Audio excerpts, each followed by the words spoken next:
Let's create a new document. We're going to go to File and New. It's going to bring up this menu. The first thing it asks you for is a name, and this of course is the official title that you're giving your document. We'll call it New Doc. Underneath the name is Profile, and Profile is presets that have to do with the output. Is it going to be for print? Is it going to be for web, video, or devices? You could choose that now if you already know what your output will be. We're just going to leave it at custom for the moment. Number of artboards. This is how many pieces are going to actually print. So let's get like 4. We have several choices of configurations, but we just want straight. Let's bump up the spacing between those. And again, straight lines, so we'll just leave that at 1. And we want these to be letter sized. We have some other choices, but we're going to stick with letter.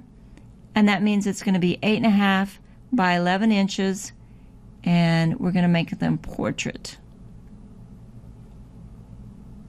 We could leave this bleed on there, which would allow for a little wiggle room when you're trimming and you have color all the way to the edge, or we could take it completely off.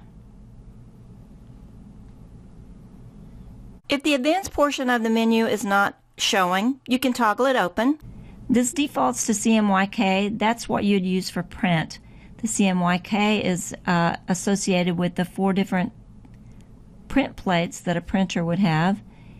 You could also use RGB, which is more appropriate for web. We're going to stick with CMYK. Just in case you have any raster effects, you want this to be high so it'll give you a good clean print. And we'll leave the rest of this at default. Align new objects to pixel grid would also have to do with web. So we're just going to click OK. And there you have it. We have 4 artboards.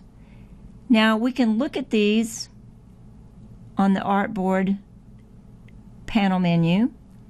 We could throw one of them away, take one away.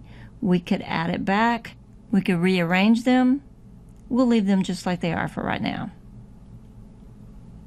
Let's put something on an artboard. So we're just going to use a symbol, and we're going to put it right here. Make it a little bit bigger. Be sure to hold our shift down so it's perfect. And then underneath it, we're going to type a little bit of text.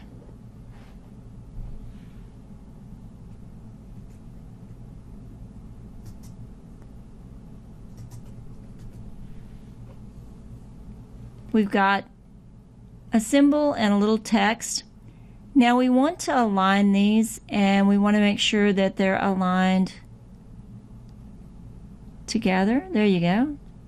Centered. I'm going to show you a kind of a cool little trick, and that is if you wanted to use this for your logo, or you had a logo that you wanted to put right in this position, and you had 4 different communication pieces that served different purposes. Maybe one was a flyer, information, a form, but they all started out like this. You could select these 2, go to Edit, Copy, go back to Edit, and paste on all artboards. And you have each of these on the artboard in the same place. So you're ready to go with like a corporate identity, or with multi-pages that have different purposes. So regardless of whether you start with 4 artboards or 1, the process is the same for creating a new document.